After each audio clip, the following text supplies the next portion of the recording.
दुनिया बदल रही थी, टेक्नोलॉजी आगे बढ़ रही थी और एक अरबपति वैज्ञानिक बनने वाला था वो हीरो जिसने एमसीयू की दिशा हमेशा के लिए बदल दी। Welcome back to MCU decode. आज के एपिसोड में हम बात करेंगे आयरन मैन 2008 की, वो फिल्म जिसने एमसीयू की शुरुआत की और आयरन मैन 2 के लिए मंच तैयार किया।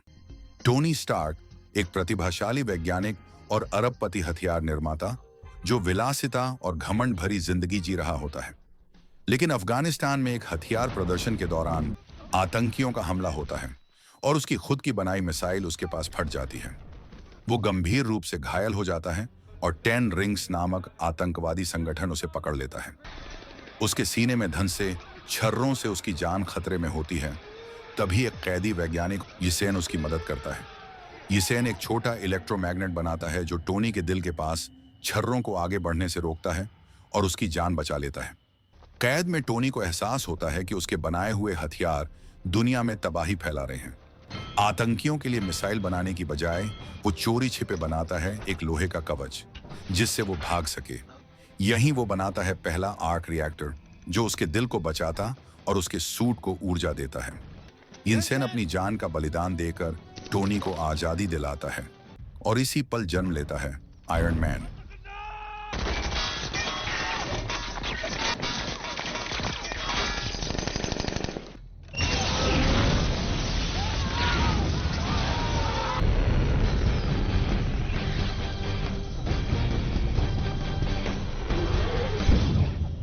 वापस लौटकर टोनी यह घोषणा करता है कि स्टार्क इंडस्ट्रीज अब हथियार नहीं बनाएगा।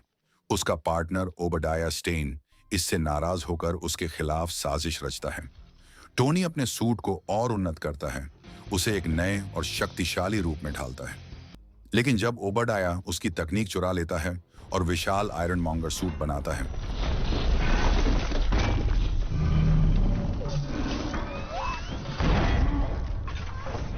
तुम अब कहाँ जा रही हो? आज से हमें तुम्हारी जरूरत नहीं है।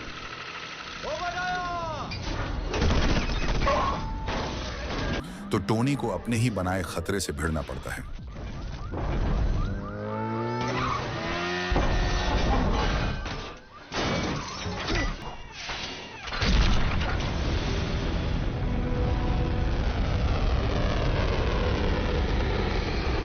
ऐसा लगता है कि ये उड़ सकता है सर। समझ गया, मुझे सबसे ज्यादा ऊंचाई पर ले जाओ। 15% ऊर्जा के साथ इतनी ऊंचाई पर जाना। गिनती मुझे भी आती है, जल्दी करो।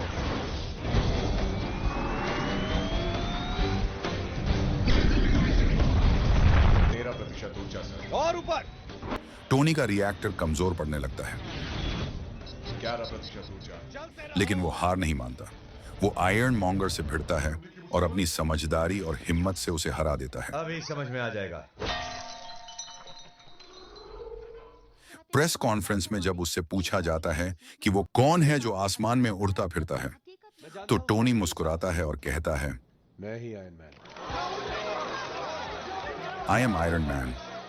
टोनी स्टार्क का आयरन मैन बनना ही वो क्षण था जिसने एमसीयू की नींव रखी और आयरन मैन 2 की कहानी का रास्ता खोला, जहां टोनी को अपनी पहचान उजागर करने के परिणामों का सामना करना पड़ता है। तो बने रहिए एमसीयू डिकोड के साथ, जहां हर कहानी जुड़ती है आगे टाइमलाइन के साथ। अगर वीडियो अच्छा लगा हो तो करें लाइक और सब्सक्राइब।